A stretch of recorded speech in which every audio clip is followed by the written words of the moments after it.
Hey guys, it's Capnharris. Welcome back to the Summer of Fun Oh, sales we're still, event. still doing that? Yes. Oh, we're doing yes, Toyotathon? I'm committed. So today's idea is I thought we could do a Janick Gers tier list. For the songs. Janick, the new guy. The songs that he's written for the band. It's not like the Steve tier list where it was like, oh, this is a song where only Steve wrote these. I was shocked by how many Steve songs we had to run through. But anyways, that was a lot, and this is going to be quite a bit easier. So as you can see here, it's probably a bit easier for you guys to actually read the song names now that I didn't have to make the albums like this big to fit them all on the screen. But yeah, so going over every single song that Janick has wrote for the band. And I changed the tier list a little bit from last time. I think I had Iconic on the top for S tier last time, and it kind of made me feel like I was in a corner with what I could put up there. Now I put Favorite. So Favorite is what I like the best personally. I feel like Iconic is reserved for like those 80s like kind of what classics. makes me go feral and gives me goosebumps. So that is my personal, like S tier is my personal favorite. And then we've got Brilliant, Great, Good, Okay, and I hate calling any Maiden song bad, so we've just put the little face down in F tier again, just for songs that I just don't care for at all. And just to preface this, Janick doesn't have any songs that are solely penned by him. Yeah. So there's always a co-writer along with him. So he doesn't get 100% of the credit and also 100% of the blame if it's bad. So Yeah. but he, you know, we're used to, before he came in, it was always Bruce, Adrian, and Steve wrote everything, and now it seems to be just Steve and Janick. But you can definitely hear the influence he has in all of these songs, because I love me a good Janick song. So why don't we get into it then? And by the way, you know, I was shocked to find out he didn't have any credits on No Prayer. Yeah. That was a new thing to learn for me, and so you can't blame Janick's entrance on No Prayer. Yeah, I just think that it was the point in time that he came into the band. They probably already had the music written. Exactly. So he started writing on Fear of the Dark. And my God, those first two albums he was on, he wrote a lot of music. So let's get into that. Let's go. So the first song is actually the first song on Fear of the Dark, which is Be Quick or Be Dead, which was penned by him and Bruce Dickinson. Wow, a Bruce-Janick pair-up. Now, that's interesting because Janick used to play in Bruce's band, so it feels natural for them to come together, and I'm sure that's how he got the gig in the first place. So they write the first song, which is a real metal song. Yeah. Like, probably one of the heaviest songs they've ever made at that point. So personally, I've given this an A tier, which is brilliant, because I think it is one of the best on that album. Yeah, there's no fat on that song. It's just a total banger. It's a hard rocker. What people say they want from being, oh, they need to stop being prog. You give us a hard rocker. Well, you know, you've had them. Yeah. So there's your hard rocker. You're going in A tier. I'm kind of shocked that Janick had a part of that, because I've always thought of Janick as like the one that pushes for the progressive side a bit more. Yeah. Or the medieval side. I think it's Steve mostly, to be honest. Yeah, but I think Janick, you know, he helps it along. Yes. So next is Fear is the Key, which was another pen by him and Bruce. I love this song. Yeah, we played through at least like the first two albums he was part of yesterday, just to like refamiliarize ourselves, because I've said it before, but I don't listen to Fear of the Dark very often, or the X Factor, so it's like I wanted to make sure I wasn't mixing songs up or anything in my head, and I had like a legitimate rating in my head. Now, Fear is the Key for me is probably my favorite song on the album, and it doesn't seem to get a lot of nods from fans to say this is a great song, but I find it really dynamic, and the bridge in it always shocks me how cool that is. It's so different from anything they've done before. I'm surprised that's your favorite. It is. Yeah. It has been for a while. Yeah, it's been a really long time since I heard it. In fact, the last time I heard it was just that 3-second part on the song game you set up. Oh, yeah. Yeah, so I agree. I think it's a very good song. I think I'd give it a great. So B. I can live with that. It's definitely not like a classic that people come back to, but it's like a personal little gem for me. This is just like my personal tier list. So it's just like no hate to any songs if you like them. It's just what I like and what I don't like. So next is Wasting Love, which was the last song penned by him and Bruce until after the reunion. You know, when we went to re-listen to these songs, I was thinking like, there's nothing wrong with Wasting Love. Yeah. Like, it's not, doesn't really feel like a Maiden song. No. But I was shocked to see that it was 6 minutes long. Yeah, and to me, this song just sounds way too much like Tears of a Dragon. Yeah, and kind of every other ballad they've written. So I really don't like the intro. I don't like how they go back into the intro before the bridge. It's just the solos feel like kind of a waste of time. Yeah. Waste of love.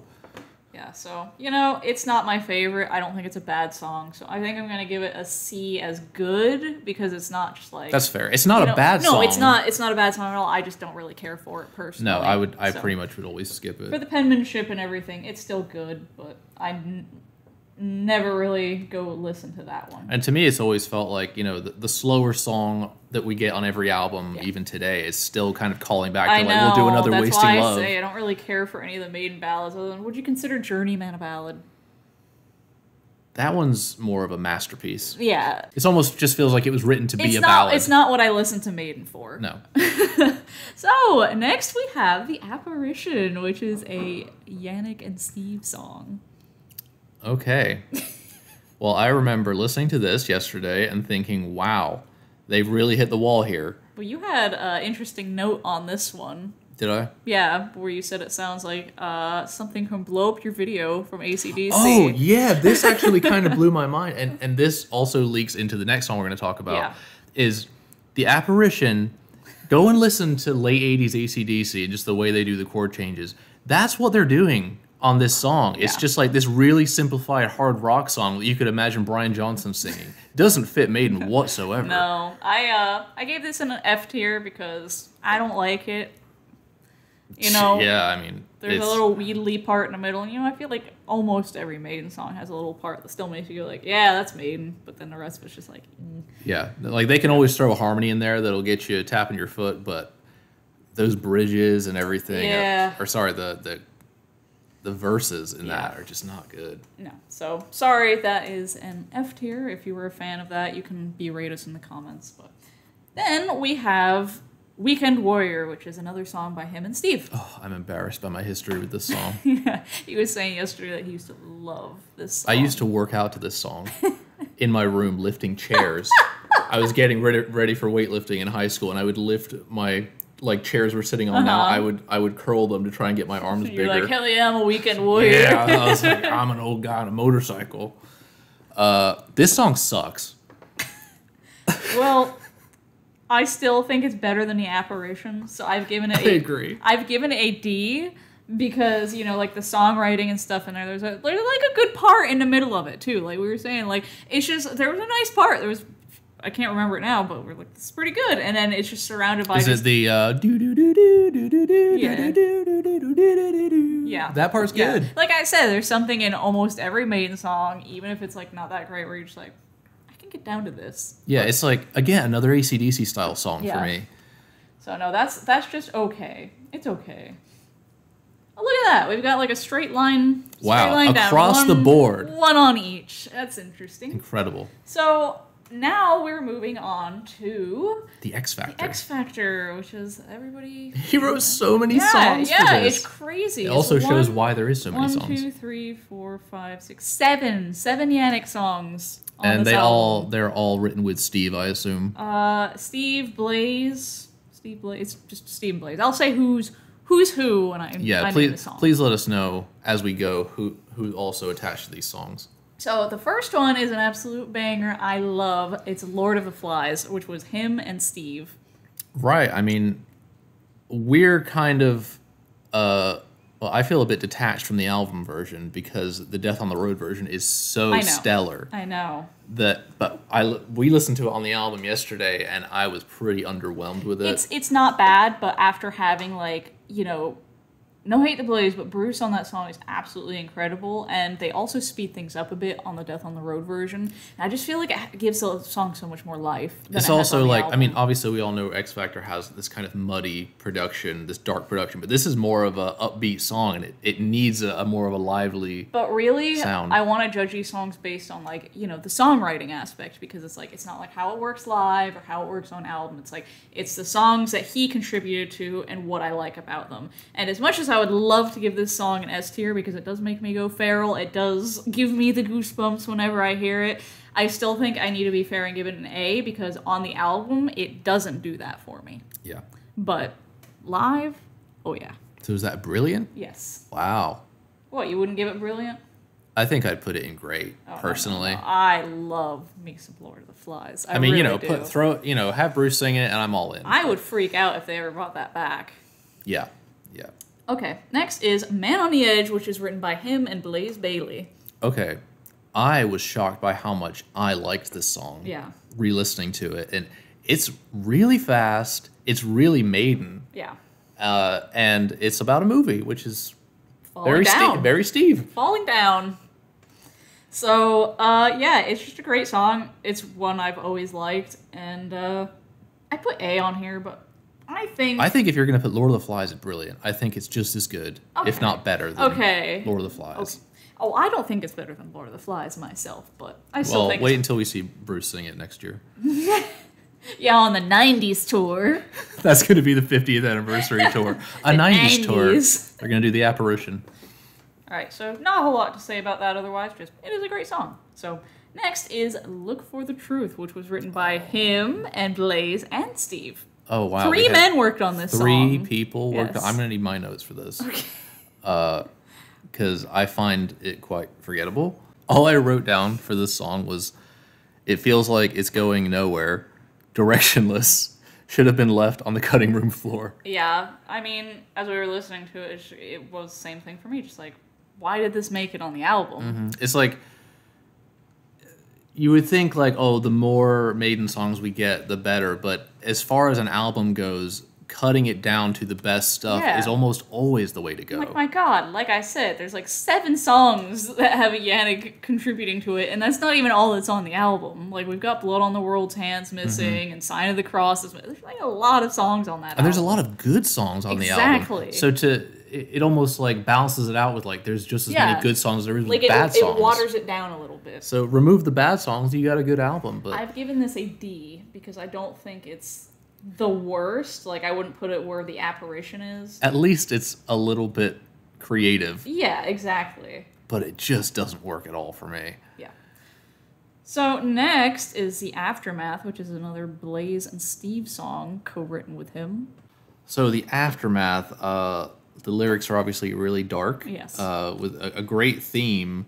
The song around it just sounds kind of silly. Yeah. It's like A Matter of Life and Death really showed how good Maiden war songs can be, and I just found myself like waiting for this song to end. Well, I just feel like in general this album was very sad. Like, there was a lot of sad emotions behind it, so it's just like it didn't really, do it for me. Well, it's like the lyrics have this real weight to them, Yeah. but I can't feel the feelings of the lyrics Yeah. with the music it's along to. So I don't think it's bad, like the music portion isn't terrible or anything like that. So I've given it a C tier, which is good. Ooh, really? Well, just compared to like Look for the Truth and The Apparition stuff, I still think it ranks higher than that. Okay. Well, what would you rank it? I put it in okay. The thing is Janick doesn't really show his real talent until the reunion, I think. Fine, it'll go in okay. I just feel bad. It's okay. It gets better for him. Okay, so now we have The Edge of Darkness, which is another Bailey Harris Gers song. So, Edge of Darkness. Can you use your notes? Yes. And this is the last song on the album, right?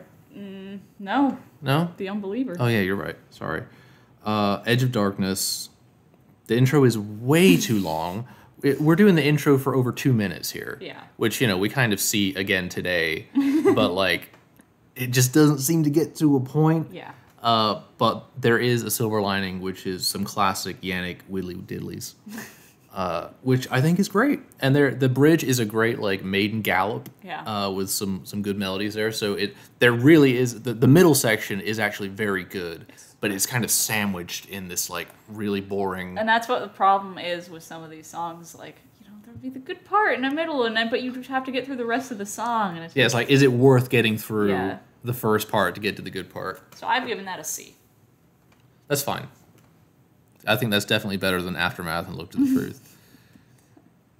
All right, we have 2 a.m., another Bailey Harris Gers song. This is probably the most depressing song this band has ever done. I don't ever go and listen to that song because it's just like, I'm never in that mood. Jesus Christ, when you hear it, it's like, he was really going through it.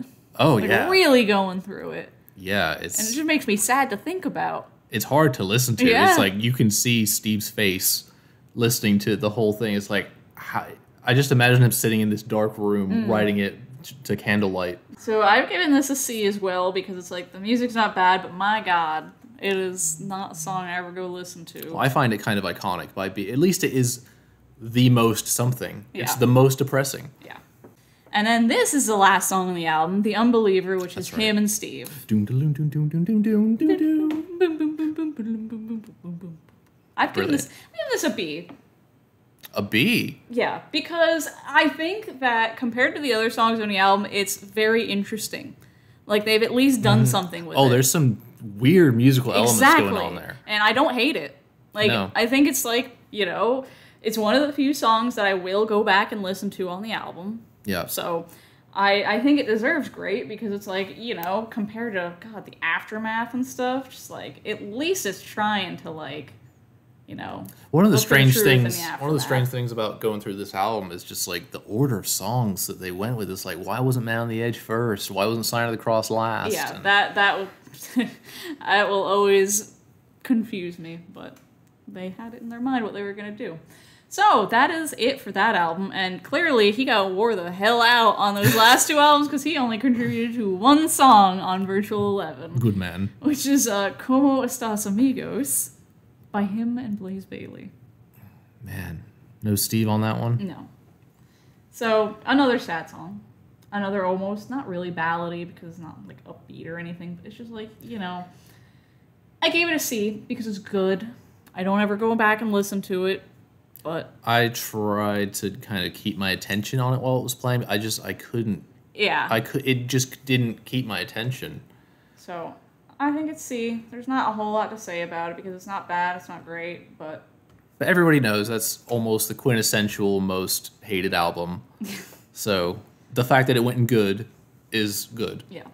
Now we get to my favorite era of Janick writing. This is where Mr. Gers comes alive. Yes. And he needed the best band in the world around him, and now we finally got, kind of two different writing styles in the band. And Steve's been writing with Janick now for like close to a decade. And then Bruce and Adrian have been writing together for years now in his other band. So it almost feels like they're competing with each other to write the coolest songs. Yeah. So we start with Ghost of the Navigator, which is a song by him, Bruce, and Steve. Absolute favorite. Yeah. I put S tier for me. Like, I wish they'd bring this song back. When I was thinking of, like, whenever I think of Janick songs, because people that defend Janick always say, like, oh, but he's written so many good songs like not Rhyme Kitchen Man. That would be crazy if we found that out. Yeah. I always think of Navigator. Yes. As the quintessential Janick-y song that is just it's like that, amazing. Dance of Death, and The Talisman, like all of those just like, wow, they just make you fucking go crazy. I was thinking that Navigator is possibly my favorite Janick influence song. I'm not sure. I haven't thought that much about it. But man, what a freaking song. What an album. And especially to follow up an Adrian song. Yeah. It's like, he's never been in the band with Adrian before. No. And, we get Wicker Man, an amazing Adrian song, and then it's like, and let's put Janick right next to him and be like, whoa. Yeah. This works. So next is The Mercenary, which is him and Steve. I was shocked to find out Janick wrote this. This sounds like a Bruce Adrian song to me. It's very like metal, it's a short kind of metal song. Yeah, he made me go back and double check. He's like, this isn't a Janick song. I'm like 99% sure it is. I went through and double checked on the list. There isn't even a Janick solo in this song. It's a Dave and Adrian solo. I just get, it's an amazing song. I love it. Yeah. I put it as A because I don't like it quite as much as I do Ghost of the Navigator, but it is brilliant. Yeah, absolutely. Love it. Okay, so next we have Dream of Mirrors, a him and Steve song. Oh, the song that was supposed to be sung by Blaze. Favorite? Yeah, it's S. That song, I heard it for the first time on Rock in Rio. Yeah. And it just blew me away. Like, what am I even listening to? I don't even know what to call that song as far as genre. It's just Maiden. I think that's the first time I heard it as well. And that used to be my favorite song on the album. Now it's the next song, but it's still favorite. Like, every time I hear it, I just can't believe what I'm hearing. It's got so much girth to it. It's got so much Gers to it. Oh, good one. But yeah, this is, Brave New World is the one album, which is kind of crazy that I say I wish I could go back to and hear for the first time again, because my first listen through this was just crazy. I loved it so much. So, that's favorite. And now we have Out of the Silent Planet, which is by him, Bruce, and Steve. Oh, man. Yeah. It's like, does it... Just because it didn't get as much love live... That is my favorite song on the album. I was going to say, I think it belongs in favorite. It's favorite. It's an S tier for me. But that has become my favorite. Alright, so moving on to the next album, Dance of Death. You know, every album from here on out is just like, there's a little bit less. A little bit less Janick? Yeah. So, last album was 4 songs. This album has 3 songs, and then there's 2 songs each album from here on out. Okay. So, the first is Monsiger, which is a Steve and Bruce co-written song with him. Oh, so you got 3. Yes. Got 3 writers for Monster. Yes. What a heavy banger this one is. I really like this song. I've given it an A, personally, because it's not my favorite, but it is. It is fantastic. I've never skipped this song on the album. To me, this was the first, again, like a lot of people of this channel know that Dance of Death was my first Maiden album, and this song was like the heaviest song I'd ever heard. So, yeah, Monster is just a great heavy banger, and I'm always happy to hear it. Do you think they'll ever play it live? I mean, they played Alexander. Anything's possible. I don't think people are calling for Monster like Alexander. I'm calling for it. You got to stick with one song. You got to stick with From Here to Eternity. Yeah, but they've played that before. They haven't played before. Okay. So next up is Dance of Death by him and Steve. Okay, before we obviously throw it at the top, there's just no Maiden song that sounds like this one. This is just quintessential Janick to me. This is quintessential writing by him. And this is co-written by Steve? Yeah. Right, so, yeah, I don't know if Janick writes lyrics. I don't either. I would be very curious to know who's written what lyrics and which songs. I wish they were more open about that. I would love to know that. Oh, not that. I mean, I would just guess that Steve writes almost all the lyrics. Yeah, but I mean, based off of his like epics and stuff like that and reading the lyrics, I would guess that any song that has his credit on there, a large portion of the lyrics would be done by him. I feel like Janick probably comes with almost all the parts. Yeah. And then Steve just kind of puts it together. Yeah. But yeah, Dance of Death. I mean, one of the best Maiden songs ever, I think. And this points to Janick's value with songs like that, and to the point where they named the album this. Exactly. You know, it's that good. And they've done that before in future albums. And I hope they play it again. I know. We're very lucky that we got to hear it one time at our very first show ever, but like it's felt like a long time. I would love for them to bring that song back. So, instant favorite. They have too many good. They just have too many good songs. It's like you go down and like half their discography, it's like, oh, I'd love to hear this again live, but it's like they only play like 15, 16 songs live now, so it's like you only got so many. Right. But next is Gates of Tomorrow by Steve and Bruce and Janick. Now this is where his finger plucking style comes in again, just like Lord of the Flies. Yes. I think it's a great song. Yeah, I have it as B, which is great. So great. Great. Great. Goes in great. So Gates of Tomorrow isn't really a song that I think of when I think of the Dance of Death album, but every time I hear it, I really enjoy it. I don't think there's any bad songs on the album. But it's just like, This one does get forgotten about, though. It does get forgotten about, but I don't ever feel like I want to, like, skip it or anything when it does come on. By the way, if you guys are hearing a weird humming sound, it's because there's a guy that's just standing in the same spot at our neighbor's house, blowing the same pile of leaves around for the last 40 minutes. Yeah, so sorry about that. Anyways, moving on to A Matter of Life and Death. Oh, I like this one. We have The Pilgrim, which is written by him and Steve. I absolutely love The Pilgrim. I do too, and I remember when the first night of Legacy of the Beast happened in Tallinn, Estonia, you were looking at Setlist FM, and somebody put that on there. You're like, oh my god, they played The Pilgrim. I'm like, there's no way they didn't play The Pilgrim. He's like, yeah, but what if they played The Pilgrim? And I'm like, it would be great, but I know this is just Sony messing with us. I mean, I think it's the best chorus on the album. Yeah, it's an A tier for me. I'm okay with that. What would you put it as favorite? No, I mean, I understand why it's in Brilliant and not favorite. Well, it's just like with everything else on that album. I couldn't compare it to Dance of Death. Exactly. So, and Out of the Silent Planet. But the next song, which is the last song on this album that he's written by him and Steve, is The Legacy. And that gets an S tier from me. Janick loves to grab the acoustic. That is just, what a way to close an album. I know, it's just so like, oh, it's so strong. Perfect. Is that favorite? Oh, it's favorite. Okay. It's S tier for me. Yeah. That's one of, that and Lord of Light fight for my top spot on that album. It's just like those two in a row. Those two in a row, just, oh, yeah, incredible. Amazing. I love that. I agree with that. So that does it for A Matter of Life and Death. And now we Time for Alien Eddie. Yeah, we have The Final Frontier, which was our first album as Maiden fans. So he wrote The Alchemist with Steve, which was, I've said it before, the first song that had caught my attention on that album.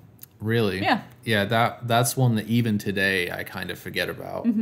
And I do too, now that like I've given the album like tons and tons of listens. It's like, you know, it kind of goes on the back burner for me, but I've still given it a B because I do genuinely think it's a great song. I think it's super catchy, great tempo. Yeah, I could see it as great. It's just not talked about very much. I don't really have a lot to say about the song. Yeah.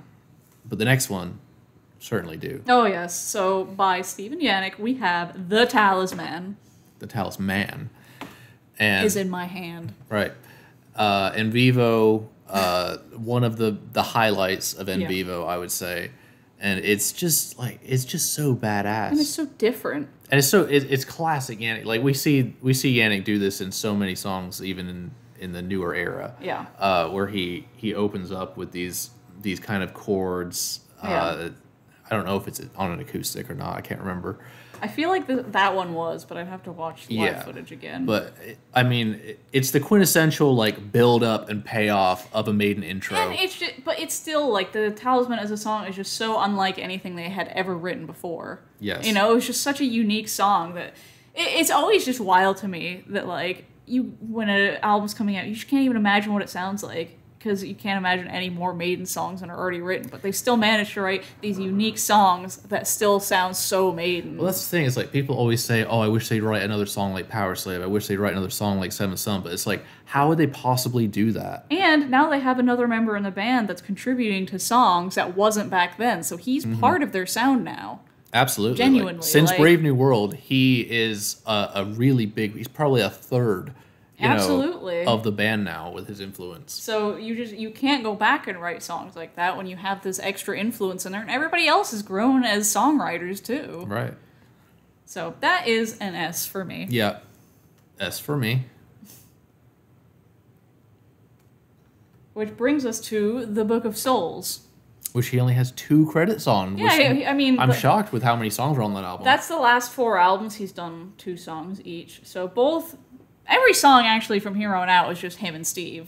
Like, just them two writing together. And first we have The Book of Souls, which is the title track. And something that I find interesting is I believe I read an interview around the time that Book of Souls came out saying that he had actually written parts of that song for The Final Frontier, but Steve was like, we need to save this for the next album. And he thought it was he thought it was just going to be like, you know, kind of pushed to the side, forgotten about. But turns out they named the whole album after it. It's one of the biggest songs of the set list. So that's 2 albums. He has the album title as a Janick song. And another... Oh, wait, no, that was a Eternity Shall. I was going to say another guitar hit at the end. Right. I would put it in favorite. Yeah, no, it's A for me. Book of Souls? Yes. Really? Yes. Okay. So it's brilliant, but... I just don't think it stands up. You don't think it comes up to the heights of the others? Yeah, like when I think of Out of the Silent Planet and The Legacy, like Book of Souls is great, but I don't feel like it's that level of great for me. Right. And then we have Shadows of the Valley. Now, this is one that's grown on me personally just recently, where I never listened to it before. It was always a skip. And it's because I don't like the intro. The intro is kind of generic Maiden. And the production on the intro just sounds kind of like weird and like metallic and fuzzy. Yeah, it just sounds so strange. Yeah. But then when you get into it, the song just gets better and better and better. Bruce's vocal work on it. It's excellent. I think it's... I wouldn't put it in brilliant. I put it at C. Yeah. I think it's good. Great. Oh, sorry. Good. You think it's great. I think it's great. I think it's good. It isn't genuinely. It's a good song. C isn't a bad thing. I don't know why those guys are so much smaller than the rest of them, but they are. Which leads us to the last album. The last album ever. Don't say that. Just kidding. Stratego. I really liked this song when I first heard it, but after hearing the rest of the album, it just kind of got lost in the other stuff on there. Like, it's average Maiden to me. I have it in good as a C tier. Janick's solo on there is really good, though. Yeah, it is. And again, C's not a bad thing. It's just, it doesn't, it doesn't hold up to The Alchemist to me, which is the next one up. I agree. So I think it's good. It's good. Yeah. And last but not least, we have The Time Machine, co-written by Steve. This is like the most Janick song I've ever heard. Exactly. This is like I said, like Dance of Death is just like quintessential Janick, and this is like exactly the same thing. And I think it's brilliant. Yeah, I gave it an A tier, which is brilliant because it doesn't hold up to those in the favorites, but my God, if I don't love it live. And you know what's crazy is we were talking yesterday, like how many people we talk to that think this is just like a stinker of a song and are so mad that it's in the set list, and I'm just like, this is like one of the highlights of the set. This is like one of the songs I wanted to hear the most off of Senjutsu. Yeah, like before we saw it live, we said this is going to be a killer live song. Yeah. And it absolutely is. So he definitely has more good ones up there. I think we should at least arrange the favorites in your order. Yeah. And see what we think is the best of the best. Spread things out here so people can see them a little better before we end the video. We only got one in F tier, so you go, Janick. You are a great songwriter. I know you're not watching this, but I'm talking to you anyway.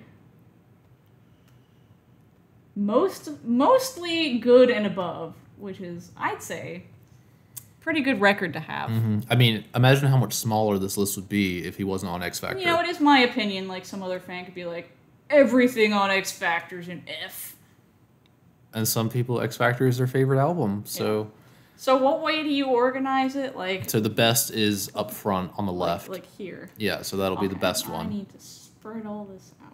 So we have against each other The Talisman, The Legacy, Dance of Death, Out of the Silent Planet, Dream of Mirrors, and Ghost of the Navigator. Okay, so I'm going to say The Talisman is definitely my least favorite of this group. So that'll go over. That's fine, yeah. I'll go over here.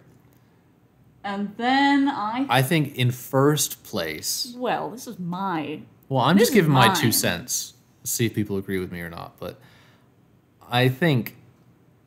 I can't believe I'm going to say this. I think Out of the Silent Planet might be the best song on there. I want to say that, but then I think about The Legacy, and I'm just like... I don't know. I think that might be my number one of these songs. To me, Out of the Silent Planet, it doesn't really feel like a Janicky song.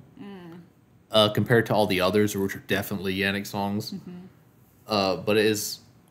I don't know. I think Legacy has to be my number one. Wow. And then Out of the Silent Planet.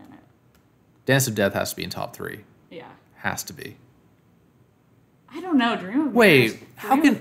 Navigator needs to be up front, too. But they're all favorites. They're all S tier. It's not saying that these are stinkers and these are great. Like, they're all great. It's just, you're the one that said we needed to do this, so... All right, so let's do it. I think Dream of Mirrors has to be Dance of Death. And then Ghost of the Navigator. And then Talisman. They're all S tiers. So your favorite Janick song of all time is The Legacy? I guess it is. Wow. I mean, like I said, Out of the Center of the Planet is my favorite song on that album. But when I think about The Legacy, I'm just like, ooh, I don't know. The Legacy gets you right in the feels. Yeah. So there it is, the Capnharris tier list of Janick Gers written songs. So if you like Janick's songwriting contributions, God bless you. And if you don't, you know what? God bless you too. I like this list. Yeah. It made me realize how much input Janick has put into this band. Especially post-reunion. Like, that's my favorite of his work. Like, you know. He shines. Yeah. As soon as the reunion happens and the money's flowing, he starts writing, you know? I mean, think about it. He joined the band right when everything started to turn topsy-turvy. Yeah. And he stuck with them for a decade and then got to reap the rewards. He's been in the band longer than Adrian has. Yeah, by like a year or so. Yeah, so...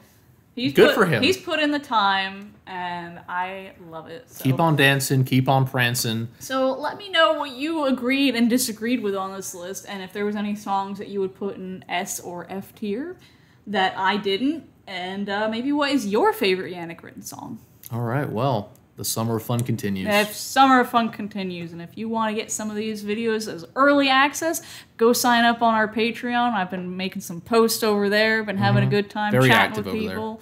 And when I'm not vlogging and it's not urgent to put videos out, I do put videos out like this early so you can watch them like 3 to 7 days before I upload them. Perfect, great. I'll sign right up. Anyways, thank you guys for watching, and we'll see you next time.